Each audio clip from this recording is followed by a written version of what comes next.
Welcome once again, I am M S Chandel.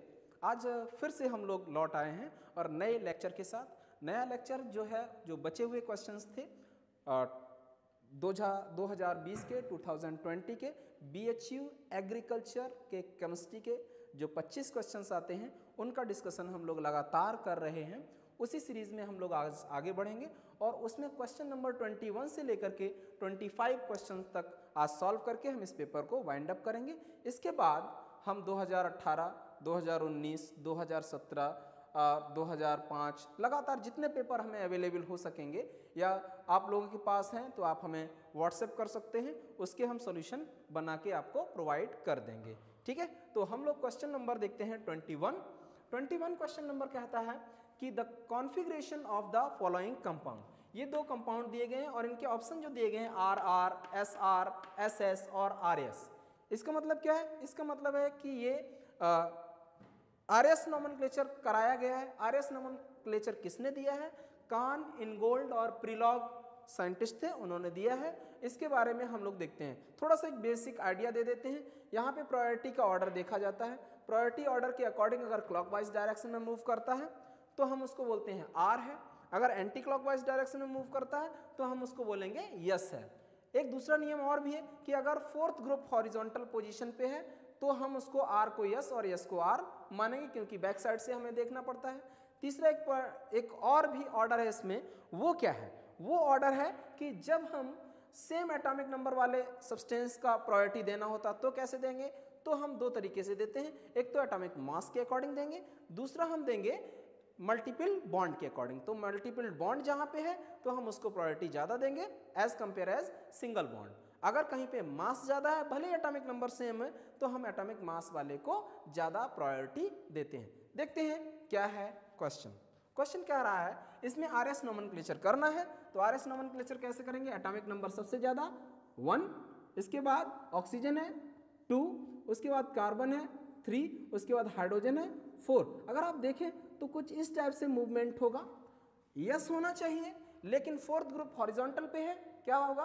Fourth group अगर horizontal पे है तो यस का R और R का यस हो जाएगा। तो होना चाहिए यस, लेकिन हो जाएगा R, यानी कि ये आंसर हो सकता है या आंसर ये हो सकता है। ये दो तो आंसर नहीं होंगे।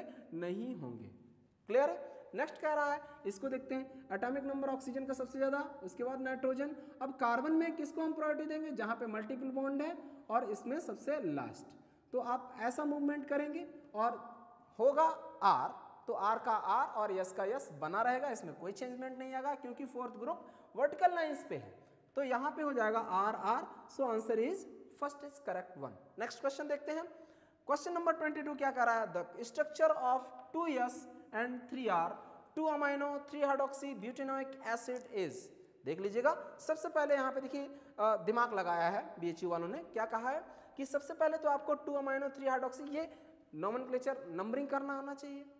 नंबरिंग करने के बाद फिर RS आना चाहिए और देखना पड़ेगा कि किधर 2 किधर 3। तो याद रखिएगा, जिधर COH होगा वहां से नंबरिंग देके 1 2 3 4 1 2 3 4 1 2 3 4 1 2 3 4। ओके, तो यहाँ पे ये वाला है आपका सेकेंड, ये वाला थर्ड, ये वाला सेकेंड और ये वाला थर्ड, ये वाला सेकेंड और ये वाला थर्ड, ये वाला सेकेंड एंड ये वाला थर्ड। ओके, तो अब हम देखते हैं नंबरिंग कैसे करेंगे, देखिएगा प्लीज। वही एटॉमिक नंबर सबसे पहले 1 2, क्योंकि यहाँ पे मल्टीपल बॉन्ड है, और इसको 3 और ये 4। ध्यान दीजिएगा प्लीज, इस टाइप से मूवमेंट होगा, यानी कि यस R होना चाहिए, लेकिन फोर्थ ग्रुप हॉरिजॉन्टल पे है तो यस हो जाएगा। क्या यहाँ पे यस है? हाँ है, आंसर ये हो सकता है, लेकिन अगला भी चेक करना है। इसको देखते हैं, ये हो जाएगा 1, इसके बाद ये हो जाएगा 2, ये हो जाएगा 3 और ये हो जाएगा 4। तो आप देखिएगा इस टाइप से मूवमेंट होगा और फोर्थ ग्रुप हॉरिजॉन्टल पे है, होना चाहिए R, हो जाएगा यस, तो ये हो जाएगा यस। क्या अगला यस है? नहीं है, यानी कि ये वाला आंसर तो होगा नहीं, क्योंकि पहला होना चाहिए यस और दूसरा R। तो देख लेते हैं, इसको देखते हैं, ये क्या हो जाएगा? सबसे पहले 1, उसके बाद 2, उसके बाद 3 और उसके बाद 4। देखिएगा इस टाइप से मूवमेंट होगा। जब ऐसा मूवमेंट होगा और हॉरिजॉन्टल पे है फोर्थ ग्रुप, होना चाहिए R, हो जाएगा यस, यानी कि ये 2 यस हो जाएगा। बिल्कुल अच्छी बात है, 2 यस है भी, हाँ आंसर हो सकता है। अगला चेक करते हैं, 1 उसके बाद 2 क्योंकि बड़ा ग्रुप है, उसके बाद 3 और उसके बाद 4। देखिएगा ऐसा मूवमेंट होना चाहिए यस, लेकिन फोर्थ ग्रुप हॉरिजॉन्टल पे है, पलट जाएगा, बैक साइड से देखेंगे तो हो जाएगा R यानी कि 3R हो जाएगा। तो आंसर हो जाएगा second is correct one. Next question देखते हैं। क्वेश्चन नंबर कह रहा है, क्वेश्चन नंबर देखिएगा, क्वेश्चन नंबर क्या कह रहा है, क्वेश्चन नंबर है आपका 23 क्या कह रहा है, ये कह रहा है in the following reaction the expected product. Reaction दिया गया है, एक प्रोपीन दिया गया है, BH3 का प्रेजेंस पहले लेना है, H2O2 के प्रेजेंस में रहेगा OH, और यहाँ पे NCERT में लिखा है वाटर भी यहाँ पे होता है। BHU ने नहीं लिखा, सोचा होगा कि आपने पढ़ रखा है तो आपको आता होगा, ठीक है, तो उसको हम लोगों को देखना है। NCERT में कहाँ पे ये मिलेगा, जब हम अल्कोहल का फॉर्मेशन करते हैं, और वहाँ पे एक टॉपिक दिया गया है हाइड्रोबोरेशन ऑक्सीडेशन। क्या, हाँ एक बार फिर से सुनिए, हाइड्रोबोरेशन ऑक्सीडेशन। वहाँ पे साफ शब्दों में उन्होंने कहा है कि इट फॉर्म प्राइमरी अल्कोहल। तो देख लीजिएगा यहाँ पे 3 मॉलिक्यूल लेना पड़ेगा, एक बार BH3 से रिएक्शन करेगा तो BH2 और H में टूटेगा, और H2O2 की वजह से एंटी मार्कोनी के कॉफ की तरह काम करेगा, और वो जुड़ जाएगा BH, उसके बाद एक एल्केन बनाएगा। फिर दोबारा एल्कीन लेंगे, यही फिर से एक बार जुड़ेगा, फिर BH और H में ब्रेक हो जाएगा, फिर से एक बार होगा, फिर से तीसरी बार जुड़ेगा, तो ऐसे करके वो B और CH3 का होल थ्राइस बना लेगा। फिर H2O2 के प्रेजेंस में हाइड्रोलिसिस करेंगे तो आपका प्रोपेन -1 ऑल बनेगा, मतलब प्राइमरी अल्कोहल। तो बहुत ही अच्छा प्राइमरी अल्कोहल, और काफ़ी अच्छा यील्ड भी देता है, ध्यान रखिएगा। इसके बाद आता है तो आंसर हो जाएगा प्रोपेन -1 ऑल। नेक्स्ट क्वेश्चन है हॉपकिंस कोल टेस्ट क्या होता है।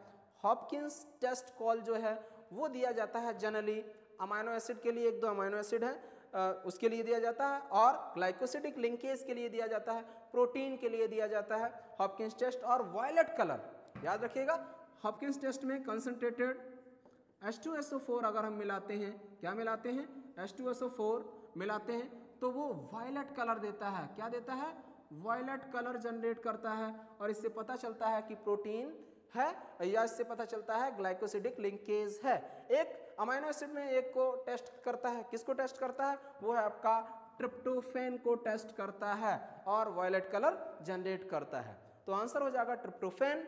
इसके बाद क्वेश्चन नंबर 25 कह रहा है रेड लेड, जिसको हिंदी में कहते हैं सिंदूर क्या होता है। तो सिंदूर होता है एक मिक्स ऑक्साइड है। NCERT में जब रेडॉक्स चैप्टर पढ़ रहे होंगे, सबसे लास्ट में एक ग्रीन कलर का बॉक्स दिया गया, उसमें बोला है कि Mn3O4, Pb3O4 और Fe3O4 के ऑक्सीडेशन स्टेट के बारे में आप बताइए। तो वहाँ पे आपको आंसर मिलेगा Pb3O4। ये कैसा है, ये आपका मिक्स ऑक्साइड है। मिक्स ऑक्साइड क्या होते हैं, जिसमें एक से ज़्यादा प्रकार के ऑक्साइड मिक्स होते हैं और उनकी अलग अलग ऑक्सीडेशन स्टेट्स होती हैं, उनका जब मिक्सचर होता है तो उसको बोलते हैं मिक्स ऑक्साइड। और ये रेड लेड आपका सिंदूर हिंदी में जिसको बोलते हैं, उसका फॉर्मूला है Pb3O4।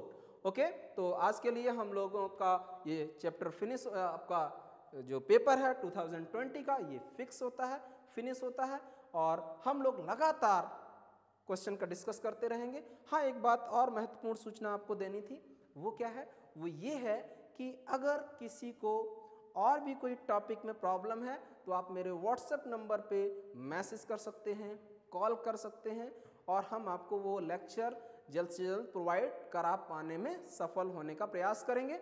तो मेरा नंबर है 8052164372। मेरा नंबर है 8052164372।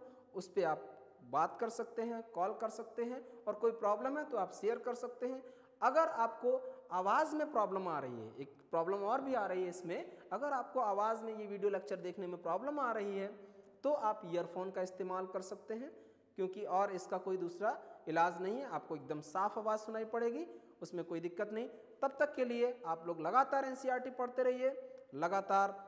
रहिए, और बाद बाकी किसी चीज़ पे ध्यान मत दीजिए। थैंक यू, सुरक्षित रहिए, मस्त रहिए, व्यस्त रहिए। Okay, thank you for cooperation, नमस्कार।